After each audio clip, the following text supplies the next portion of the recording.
भारत के राज्य राजस्थान के रेगिस्तान में बीचों बीच एक पुरानी झोंपड़ी थी। उस पुरानी झोंपड़ी के चारों ओर दूर दूर तक कोई दिखाई नहीं देता था। चारों ओर रेत ही रेत थी।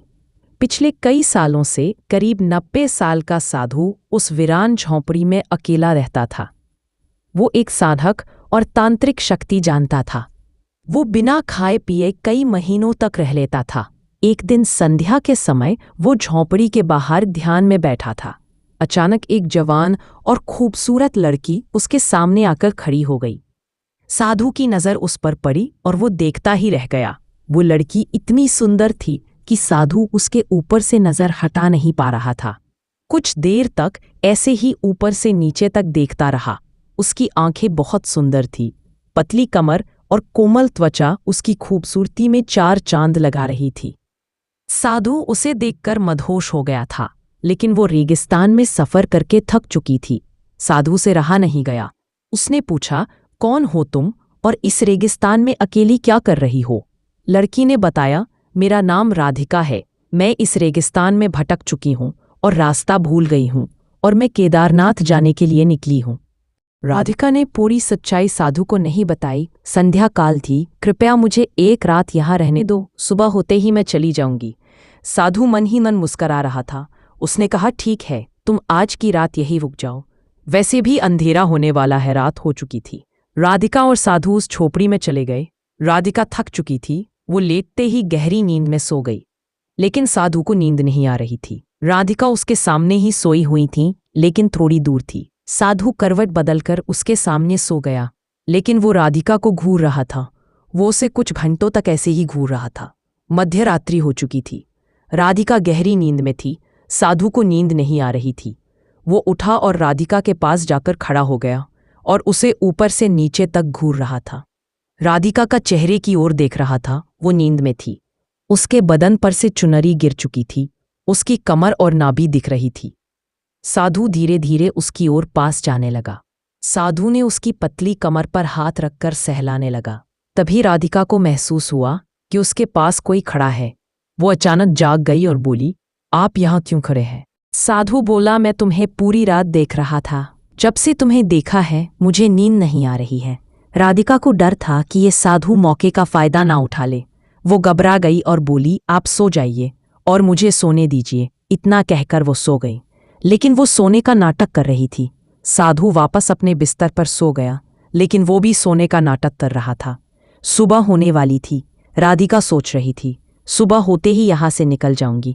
अगली सुबह हुई तब राधिका ने साधु से कहा, मैं अब जा रही हूँ, मुझे अब यहाँ नहीं रहना है। साधु मन में सोच रहा था, उसे आज की रात कैसे भी करके यहाँ रोकना होगा। वो बोला, लेकिन तुम जाओगी कहाँ? एक काम करो, तुम आज की रात यहीं सो जाओ। कल तक केदारनाथ यात्रा यहाँ से निकलने वाली है, उनके साथ चली जाना। जैसे तैसे करके साधु ने राधिका को दूसरी रात के लिए रोक लिया। उस रात फिर से वो अगली सुबह के इंतजार में साधु के पास रुक गई। वो झोपड़ी में अपने बिस्तर पर सो गई। साधु के मन में लड्डू फूट रहे थे। मध्य रात्रि हो चुकी थी। वो उसे घूरे जा रहा था। राधिका सो रही थी। साधु चुपके से उसके करीब जाकर सो गया, लेकिन राधिका जाग रही थी। वो सिर्फ सोने का नाटक कर रही थी। साधु ने उसके चेहरे पर हाथ रखा और कुछ देर तक देखता रहा। धीरे धीरे वो हाथ सहलाने लगा। उसने उसकी कमर पर हाथ रखा और सहलाने लगा। राधिका ये सब जानती थी, उसे गुदगुदी हो रही थी।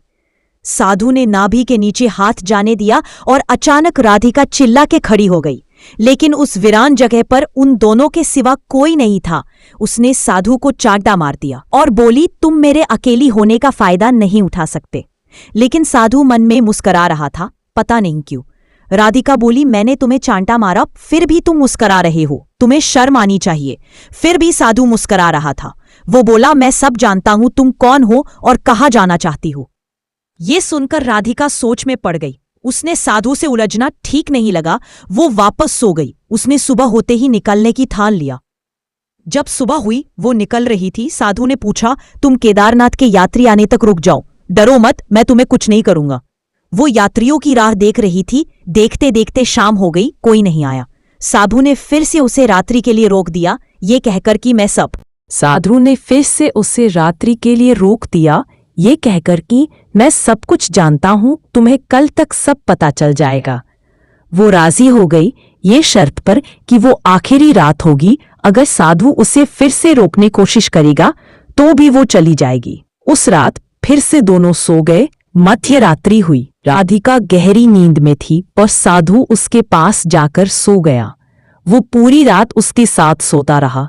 सुबह हो गई लेकिन राधिका अभी भी सो रही थी।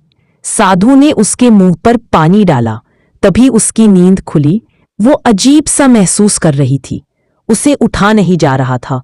उसके पेट और कमर में दर्द हो रहा था। उसके बाल भी बिखरे हुए और खुले हुए थे। पूरा बदन दर्द कर रहा था।